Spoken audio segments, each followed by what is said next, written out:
Hello viewers, नमस्कार। मेरा नाम है डॉक्टर श्रीधर और आज हम इस छोटी सी वीडियो में बात करेंगे इरेक्टाइल डिस्फंक्शन या पुरुषों में होने वाली सेक्सुअल वीकनेस के बारे में।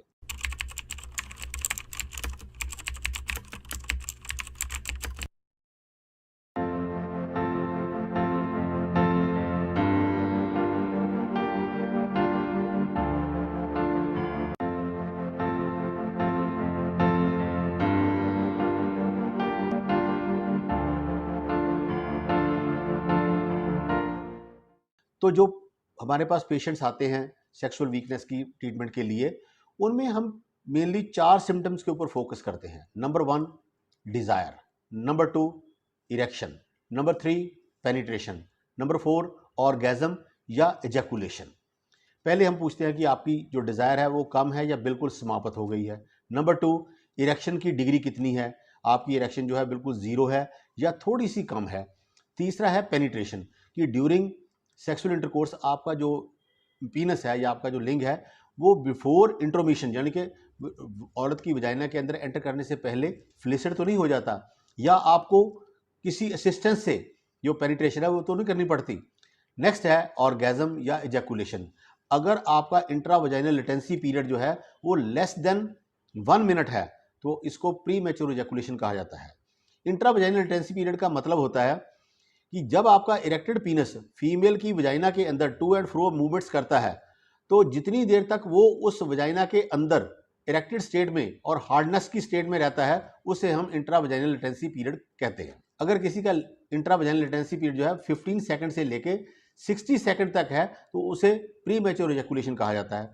और अगर किसी का ये इंट्रा वजाइनल लेटेंसी पीरियड जो है लेस देन 15 सेकंड है तो इसे इंस्टेंट एजैकुलेशन या प्रॉम्प्ट एजैकुलेशन कहा जाता है। नेक्स्ट हम बात करेंगे कि इसके कौन कौन से कारण हैं। तो जो सेक्सुअल वीकनेस या इरेक्टाइल डिस्फंक्शनिंग है इसके 2 कारण होते हैं मेन। एक होता है मानसिक कारण और दूसरे हैं शारीरिक कारण। मानसिक कारणों में सबसे पहला कारण है एंजाइटी। नंबर 2 है सेक्सुअल इनएक्सपीरियंस या फीलिंग ऑफ गिल्ट। बहुत से पेशेंट्स हमें हिस्ट्री देते समय ये बताते हैं कि हमने अपने बचपन में बहुत सी गलतियां की है, या तो हमने मास्टरबेशन की है या फिर हमें बहुत ज़्यादा नाइटफॉल होता रहा है, जिसकी वजह से जो आज ये हमारी जो सेक्सुअल वीकनेस है ये उसी की बदौलत है या उसी की रिजल्ट की वजह से है। नेक्स्ट है deterioration of relationship between the partners.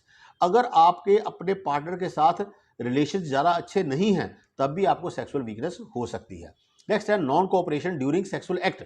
अगर आपका फीमेल पार्टनर आपको सेक्सुअल एक्ट के दरमियान आपको पूरी तरह से असिस्ट नहीं करता, आपको पूरी तरह से कोऑपरेट नहीं करता, तब भी आपको इरेक्टाइल डिस्फंक्शन हो सकती है। नेक्स्ट है परफॉर्मेंस अंडर स्ट्रेस। बहुत से जो मेल्स होते हैं वो जब भी परफॉर्म करने के लिए जाते हैं तो उनकी एक्सपेक्टेशंस बहुत हाई होती हैं कि आज हमने इतना टाइम जो है स्पेंड करना है, आज हमने रिएक्शन में बहुत ज़्यादा हार्डनेस प्रोड्यूस करनी है। तो this is called performance under stress. जब वो स्ट्रेस के अंदर परफॉर्म करते हैं and again they fail. Next है मेंटल एंड बॉडी फटीग। अगर आपका रोजमर्रा का काम या डेली रूटीन में जो अगर आपको मेंटल स्ट्रेस बहुत रहता है या आपकी बॉडी फटीग बहुत ज़्यादा होती है तब भी आप अच्छी तरह से परफॉर्म ना करने की वजह से आपको सेक्सुअल वीकनेस जो है वो एक्सपीरियंस हो सकती है या आपको फील हो सकती है। नेक्स्ट है मोस्ट इंपॉर्टेंट कॉज, वो है bad odour from your female partner. या तो आपको अपने फीमेल पार्टनर के मुंह से या उसकी बॉडी से अगर बैड स्मेल आती है तो ये एक बहुत बड़ा कारण है सेक्सुअल वीकनेस का या इरेक्टाइल डिस्फंक्शन का। नेक्स्ट है having multiple female sexual partners.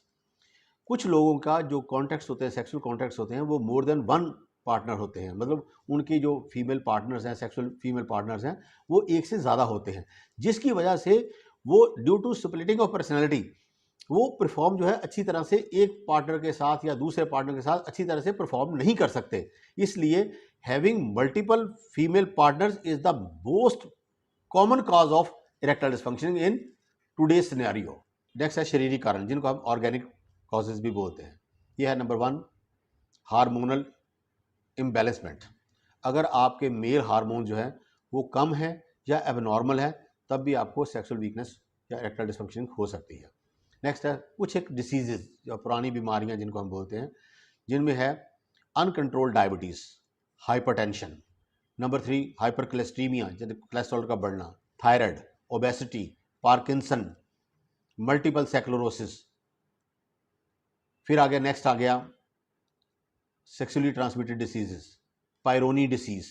Next है अल्कोहल, टबैको, खैनी, जर्दा या ऐसी जितनी भी ये रिक्रिएशनल मेडिसिन हैं, अगर उनका इस्तेमाल करते हैं, कोकेन, हीरोइन, गांजा वगैरह, तो वो भी ये प्रॉब्लम जो है क्रिएट कर सकती हैं।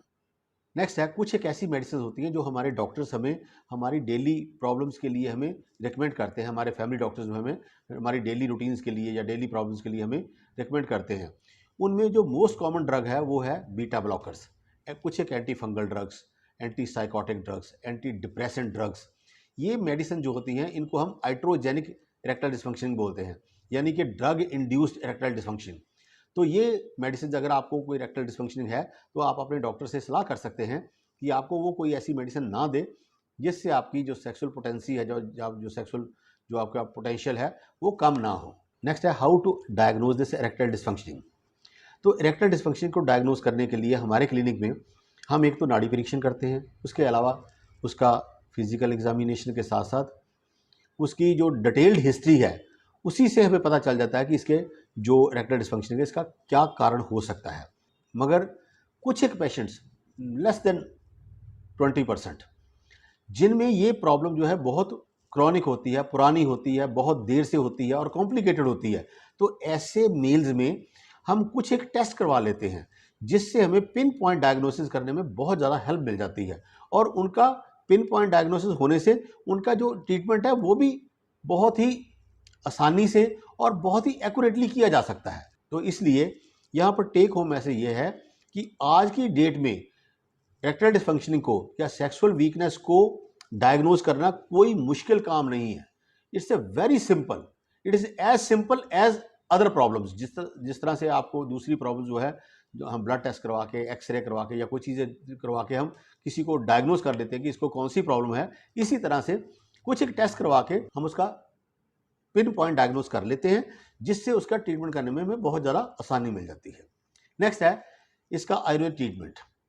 तो इसका जो आयुर्वेद ट्रीटमेंट है वो पेशेंट के गुण, दोष, धातु तथा प्रकृति के अनुसार, मैं फिर रिपीट करूंगा, पेशेंट के गुण, दोष, धातु तथा प्रकृति के अनुसार उसको रसायन, बाजीकरण, उत्तेजक, शुक्रल, शुक्र स्तंभक तथा शामक द्रव्यों के द्वारा उसका ट्रीटमेंट जो है बहुत ही आसानी से और बहुत ही बिना किसी साइड इफेक्ट के बड़ी आराम से किया जा सकता है। मुझे आशा है कि मेरी ये वीडियो आपको पसंद आई होगी। अगर ये मेरी वीडियो आपको अच्छी लगी है तो प्लीज़ इसे लाइक कीजिए, शेयर कीजिए और बेल आइकॉन को ज़रूर दबा दीजिए ताकि मेरी आने वाले नॉलेजेबल वीडियोस आपको आसानी से मिल सके। धन्यवाद। जय हिंद, जय भारत, सर्वे संतु निरामय।